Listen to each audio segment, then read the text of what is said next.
Islam is not a real religion. In a real religion, I can just tell a Buddhist that we worship an omnipotent and eternal creator, and then regardless of what their name for it is, we worship the one true creator of heaven and earth. So if you're still going to be a Buddhist, you're just going to have to reconcile that. Islam refuses to take no for an answer. They say everything's for sale. You're either a slave of the prophet or the infidel. And if you don't like it, we'll kill you and sell your kids anyway, regardless of whether that constitutes a classical religion or not. I, too, believe in an omnipotent and eternal afterlife. And I would rather go there right now than let you do that. If you don't believe in God, that's, you don't get it, okay? But if you don't believe in religion, you are unfit for high office. The Quran was written 600 years after Revelation. First thing they did was invade Europe. About 2 centuries later, we get the First Reich, the Holy Roman Empire. Oh, okay. So it's a different one than the actual Roman Empire that is actually contemporarily extinct at this time. There was already a Roman Empire and a Holy Catholic Church. Now we get the Holy Roman Empire, which is neither. And Charlemagne was a real sarcastic bastard because it turned out he had Muslims following him around since he was a little kid.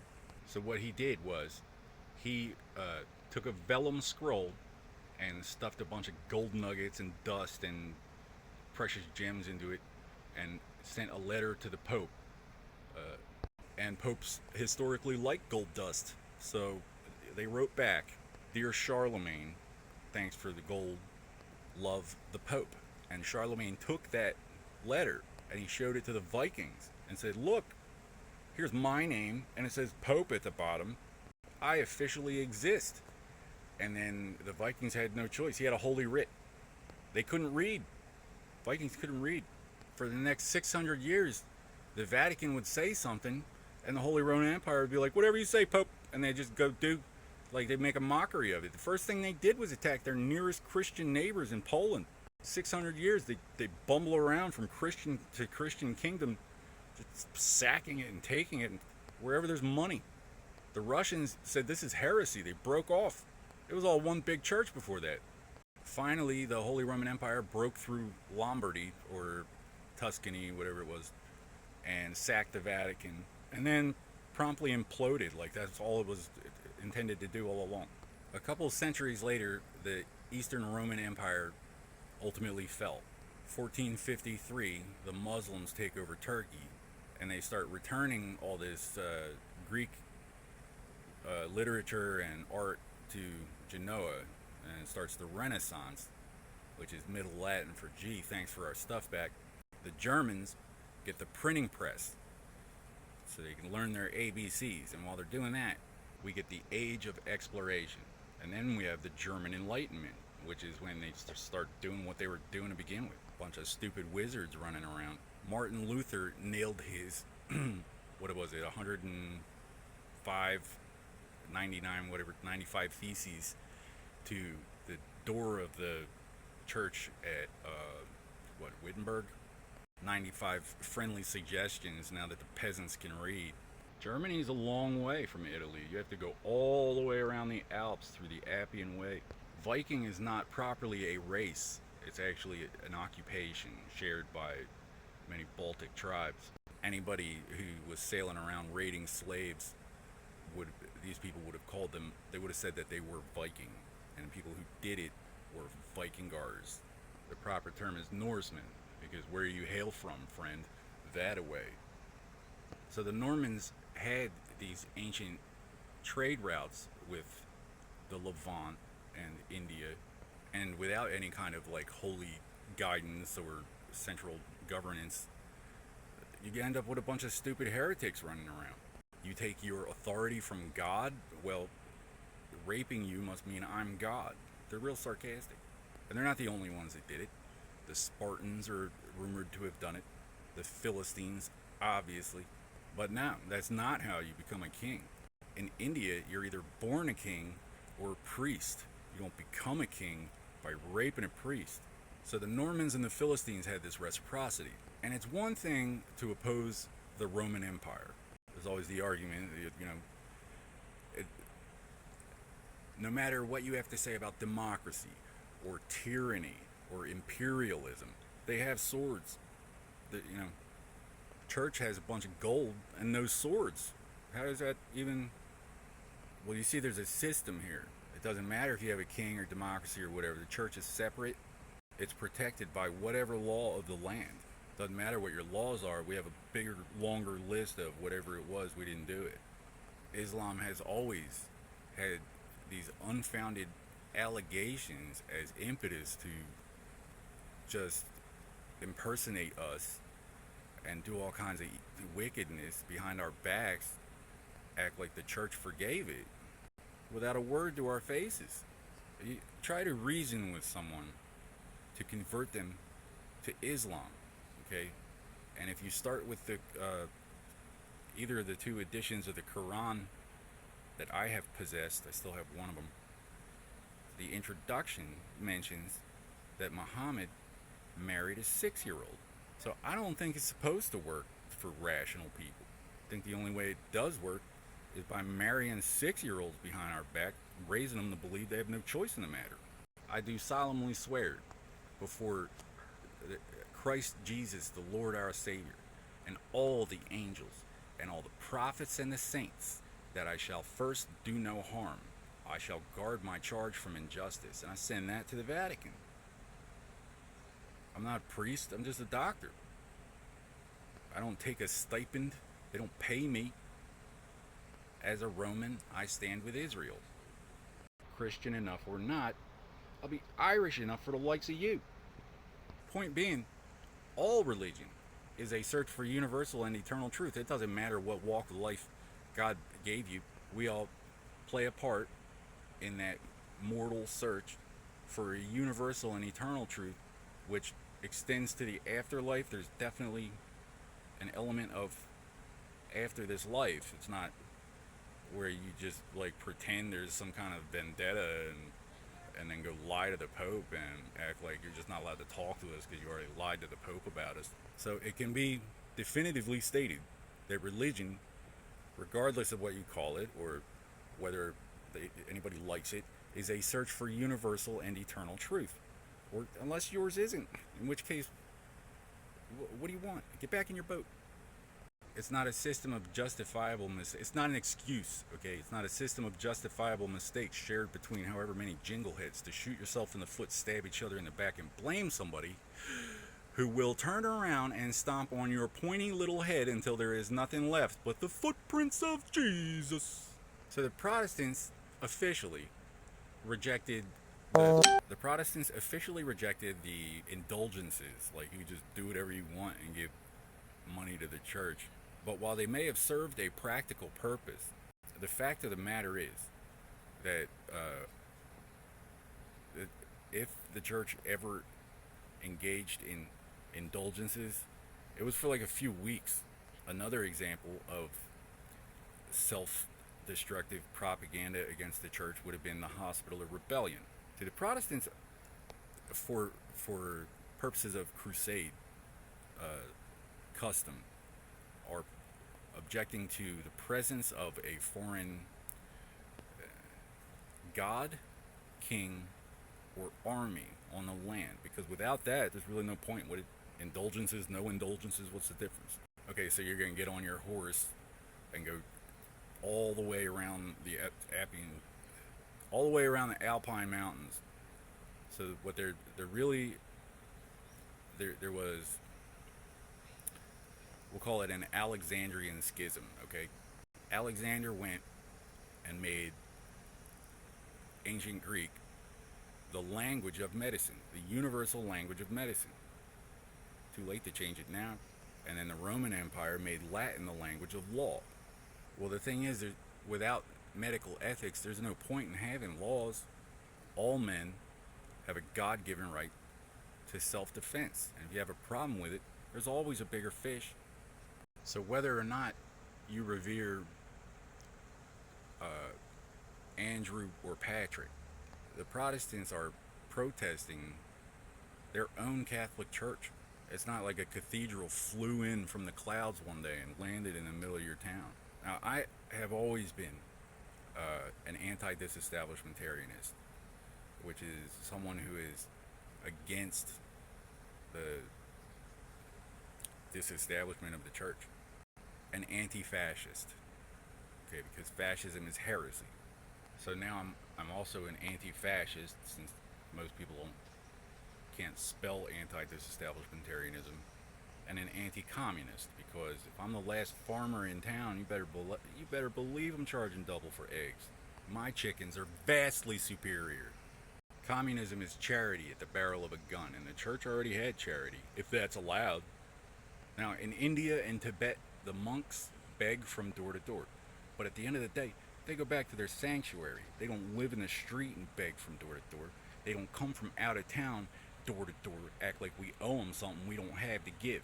So the Protestants are, what the problem is, that they're still reconciling the reactions of Catholic countries to the Normans, the Ottoman Empire, the Protestant Reformation, and the Second Reich all happened at the same time.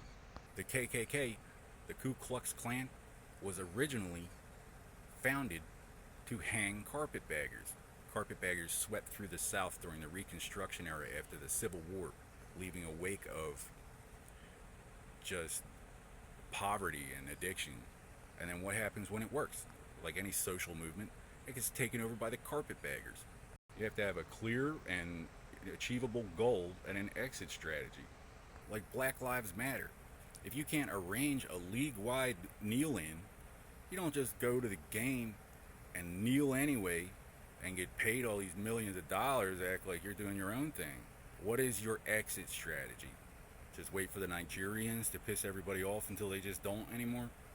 The Reverend Dr. Martin Luther King Jr. was a genius. He was a champion for civil rights. Malcolm X was a party animal. He was a bad influence. He was a slave of the prophet. Islam means peace. MLK said no justice, no peace. Well, that means no justice, no Islam either. Speak now or forever hold your peace. I didn't just go after the Nigerian priests because they're black. We have black people in America. Like, we can't find a Mexican priest. I told one of them, a doctor, in fact, how to spell his name in, how to Christianize his name for an English-speaking country. And he turned his back on me. Then he went and leaned on my mom to put something in my meatloaf. I called the cops. I was like, Muslim mujahideen made my mom tamper with my food. They just looked at me like I was crazy, but whatever, it's official. Now, when you go to meet God, there's no argument that you couldn't say it to my face. Purposes of who's chicken. And then I went to the doctor's offices and I put up signs and the Catholic Church, a sign in Spanish that said, these Nigerian priests are Boko Haram. We want a Spanish priest, or we're gonna bring the dogs. You hate dogs, someone you like, or you, whatever. It's all about dogs, right? See about the dogs. Before this, I made repeated attempts to contact the diocese. Like, what's your problem? Everything okay up there?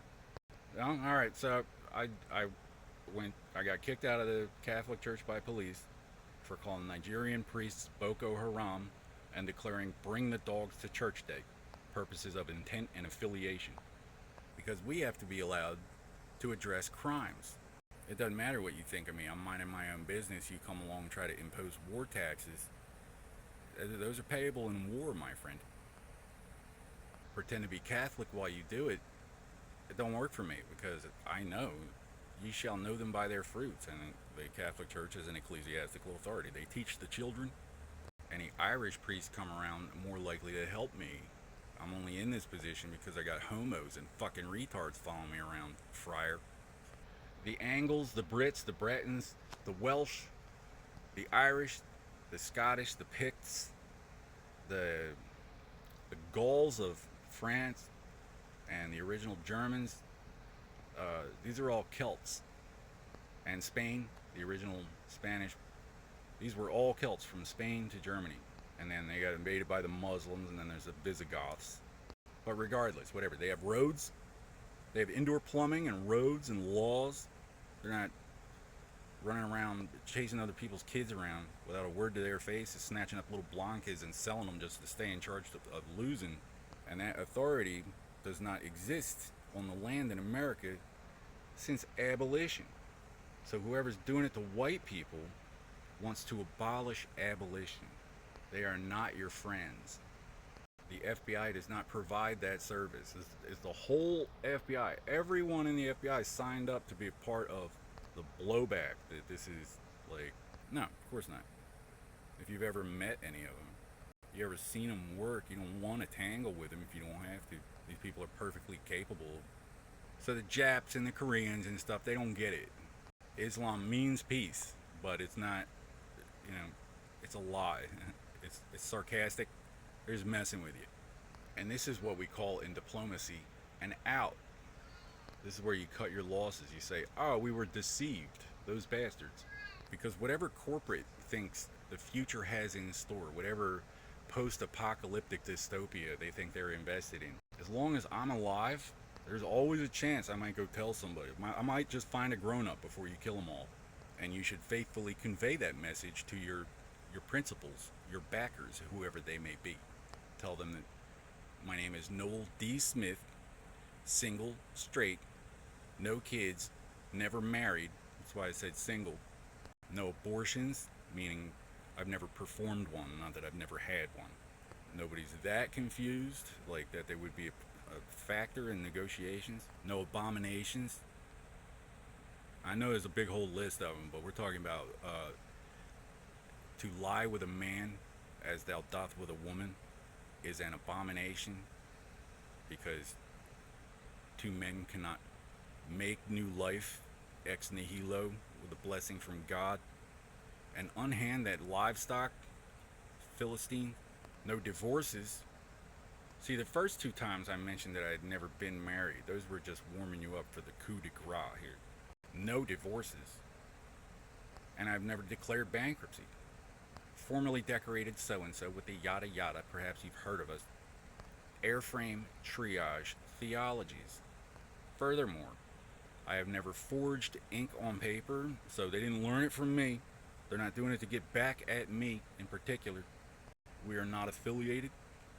Bank documents, marriage certificates, death certificates, report cards, I just never needed to do it. Never perjured myself under oath. Now, what what the police tell you, what the lawyers tell you, whatever, all rely upon the idea that I'll be dead before I have a chance to speak to it. Well, that time has come and gone, my friend. I have never perjured myself under oath.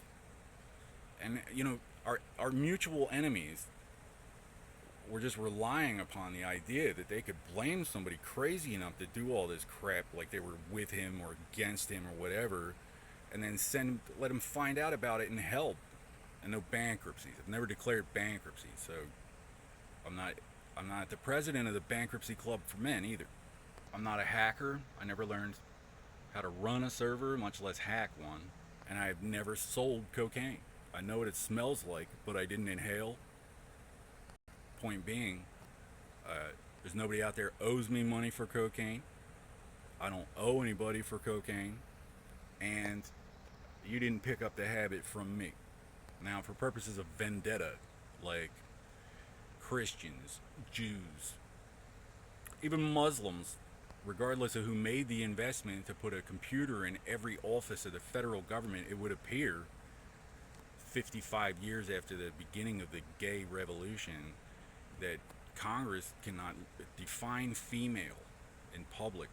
They risk ostracation.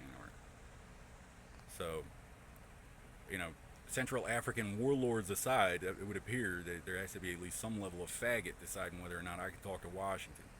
Like, I have been to Washington. I went all the way up there. I went to the FBI headquarters, J. Edgar Hoover building in Washington, D.C.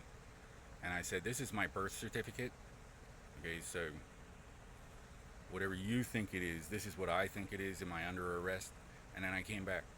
So I don't know if there's some judge somewhere under a mistaken impression, like why he would want to remain that way unless he's under duress, being unduly influenced by humanity's closest natural enemies. So this would be calling out whatever you thought I did, you were misled.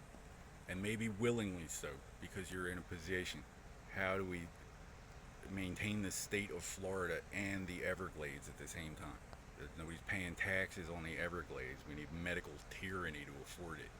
Well, there's no burial mounds in the Everglades. It was just a seasonal happy hunting ground, not ancestral land. So, like every other inch that is not a reservation, every other inch of the continent that is not a reservation, national parks, okay. Well, they just raped 84,000 Boy Scouts and traded our land rights for a gay bar in New York. Now we're supposed to pay for that too. Trump said drain the swamp. North of the big lake, that's all preserved. You know, those are indigenous species and it's mangroves. South of the lake is a big swamp. Still, you know, there's something there. Some people worth protecting. Should we have to pay enough taxes to preserve the whole thing? Like, it's not. What is it protecting? It's protecting us from flooding. It's protecting a sugar plant for the Haitians to act like we still want slaves. Like, we rightfully own this right here, so we can just come and go as we please. Like, the United States enslaved our ancestors, and now what? No. Haiti was never. They don't even speak English. Haiti, in the history of the United States, has never been a territory of the United States. We've never had a colony in Africa either.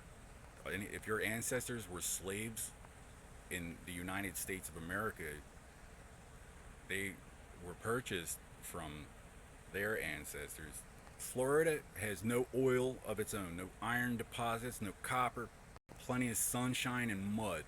Make the land make money.